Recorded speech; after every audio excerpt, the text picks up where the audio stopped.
안녕하세요, 명구입니다. 하위권에 위치해 있는 에버튼과 0대0 무승부를 거두며 승점을 1점밖에 추가하지 못했습니다.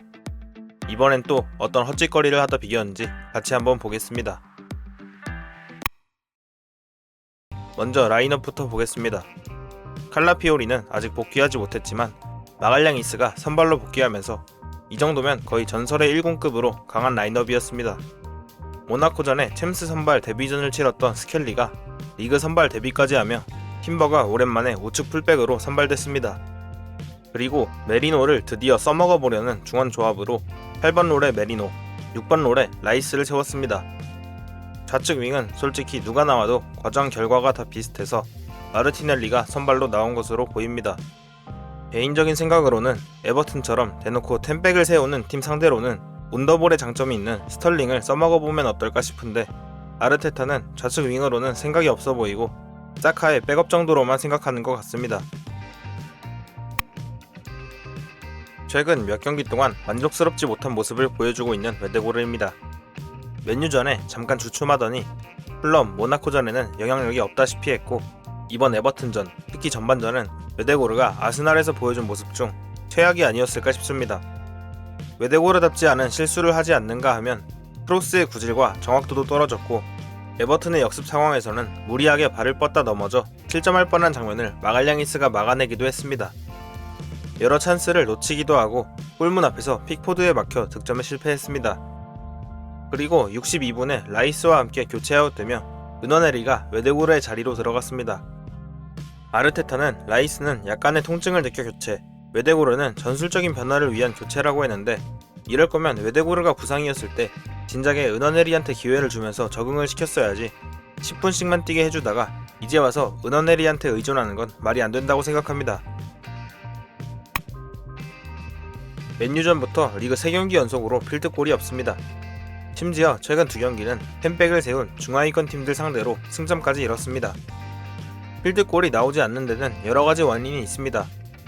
고착화된 플랜 A, 창의성이 있는 선수의 부재, 부상 때문에 자주 바뀌는 좌측 풀백과 못한다고 버려진 좌측 라인, 템백 상대로는 효과적이지 못한 하베르츠 톱, 이외에도 더 많지만 여름 이적 시장에 이걸 해결하기 위해서 스트라이커 자원도 링크가 있었고 좌측 윙도 많은 선수와 연결됐었는데 결국엔 소속팀에서 쫓겨나다시피 온 스털링 임대가 전부였습니다.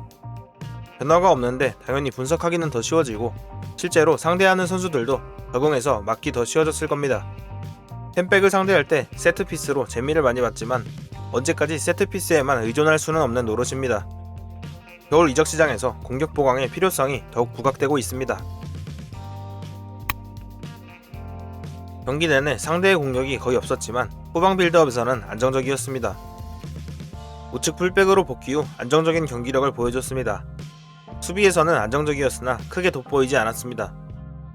에버튼이 드물게 공격을 전개할 때마다 차분히 대처했고 자신감 있는 수비와 깔끔한 경기 운영을 보여줬습니다. 드물게 올라오는 에버튼 공격수를 성공적으로 막아냈고 전반전에 멋진 태클이 한 차례 있었습니다. 중앙과 측면을 오가며 다재다능한 플레이를 보여줬고 볼을 다루는 기술과 경기 이해도가 뛰어났습니다. 탈압박과 전진이 인상적이었고 나이에 걸맞지 않은 침착함을 보여주면서 딸리바를 연상케 했습니다. 후방에서 볼을 잘 배급했지만 6번 롤의 깊은 위치로 인해 영향력이 제한되었습니다. 기대만큼의 영향력은 발휘하지 못했습니다. 전반 초반 결정적인 득점 기회를 놓친 것이 아쉬웠습니다. 창의적인 플레이가 부족했고 경기 내내 답답한 모습을 보였습니다. 공격 빌드업 참여와 박스 침투에서 존재감이 미흡했습니다. 아직 팀에 적응을 하지 못한 건지 시간이 더 필요해 보입니다. 세트피스에서의 크로스 퀄리티는 괜찮았으나 오픈 플레이에서 다소 조용한 경기였습니다. 좋은 찬스를 만드는 장면도 있었으나 전반적으로 영향력이 부족했습니다. 메짤라로 이동 후에도 공격적으로 큰 임팩트를 남기지 못했습니다. 아직도 뛰고 있는 애슐리 영을 상대로도 큰 위협을 주지 못했습니다. 무난한 경기력이나 결정적인 기여는 없었습니다. 중원에서 템포를 올리기에는 부족한 모습을 보였습니다. 웨데고르를 대신해 투입된 것은 대담한 선택이었으나 기대에 부응하지 못하며 경기 흐름에 큰 영향을 미치지 못했습니다. 공격 활력을 불어넣기 위해 투입되었으나 별다른 존재감을 보여주지 못했습니다. 우측 풀백으로 투입되어 수비적인 안정감을 제공했지만 공격적 기여는 제한적이었습니다. 왼쪽 측면에서 몇 차례 좋은 크로스를 올렸으나 흐름을 바꾸기엔 역부족이었습니다. 이번 경기의 베스트는 스켈리, 워스트는 웨데고르입니다. 리버풀이 퇴장과 무승부를 기록했지만 승점 차이를 좁힐 기회를 놓쳤습니다. 곧 다가올 겨울 이적 시장을 위해 디렉터를 선임하고 보강에 힘을 쓰는 게 중요해 보입니다. 다음 경기는 카라바오컵 에미레이츠 스타디움에서 크리스탈 팰리스를 상대합니다. 재밌게 보셨다면 구독과 좋아요 부탁드립니다.